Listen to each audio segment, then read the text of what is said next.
Melihat podcast dan ucapan-ucapan Sugi Nur dulu, memang mulut orang ini sangat tidak beradab.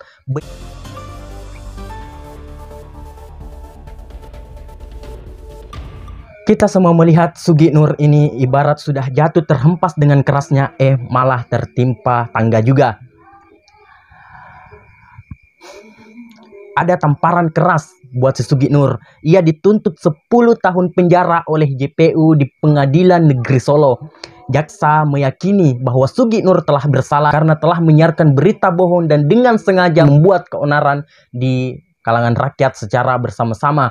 Memohon majelis hakim menjatuhkan pidana kepada saudara terdakwa Sugi Nur Raharja atau Gus Nur selama 10 tahun dikurangi masa tahanan terdakwa selama di dalam tahanan dengan perintah terdakwa tetap ditahan, kata Aprianto. Ya, penonton sangat kecewa, padahal maunya 20 tahun saja atau bila perlu 50 tahun saja biar dia tidak usah keluar dari penjara.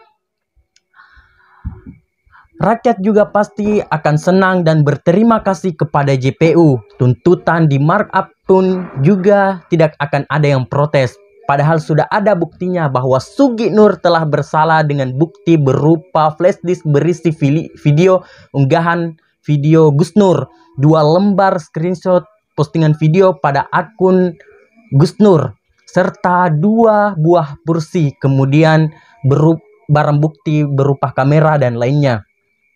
Melihat podcast dan ucapan-ucapan Sugi Nur dulu, memang mulut orang ini sangat tidak beradab, benci kepada pemerintah, tetapi kebenciannya tersebut tidak ada alasan yang jelas.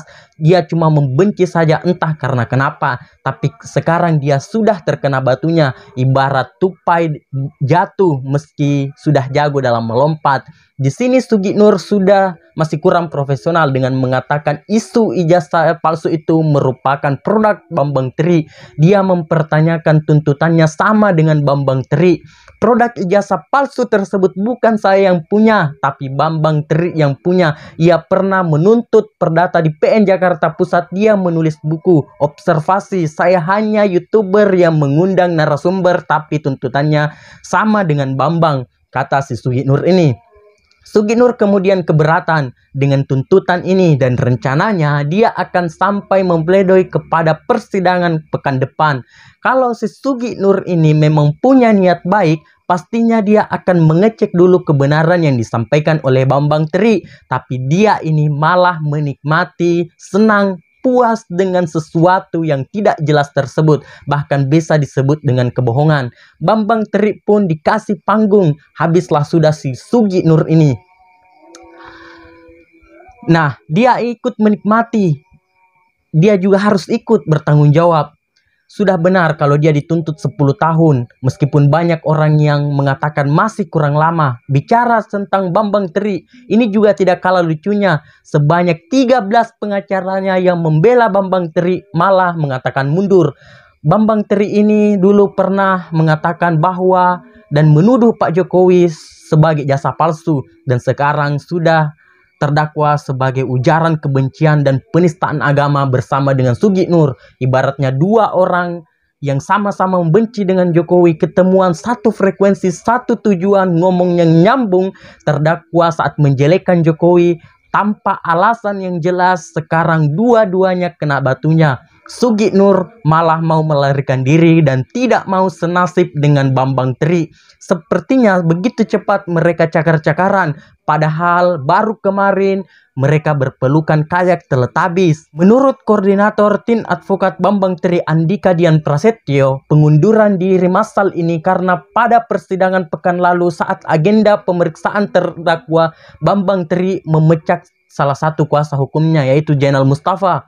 Yang kami soroti adalah bahwa kami melakukan pembelaan kepada Bambang Tri dengan memenuhi kewajiban kami sebagai advokat secara pro bono atau bantuan hukum secara cuma-cuma atau gratis, kata Andika. Pemecatan Zainal Mustafa ini membuat tim pengacara lain pun ikut mengundurkan diri. Mereka sebut Bambang Tri sudah tidak butuh bantuan hukum dari pengacaranya. Malah jadi blunder dan memalukan. Bocah SD saja ketawa ngakak melihat tingkah Sugi Nur dan Bambang Tri itu. Tapi kita pasti tahu siapa yang jadi pengacara Bambang Tri ini. Biarlah kita menikmati serta ketawa bareng-bareng. Mereka saling semprot-semprotan, begitu seru. Bahkan lebih seru ketimbang nonton Samsung Fury of the Box. Dan singkat kata, rakyat begitu sangat senang kalau mereka dihukum seberat-beratnya serta lama di penjara. Karena negara pasti akan adem tanpa mereka. Apalagi bulan puasa seperti ini. Tidak kebayang kalau mereka misu-misu sampai terus menghujat Jokowi. Ya, wallahul muwaffiq ila aqwamit thoriq. Wassalamualaikum warahmatullahi wabarakatuh.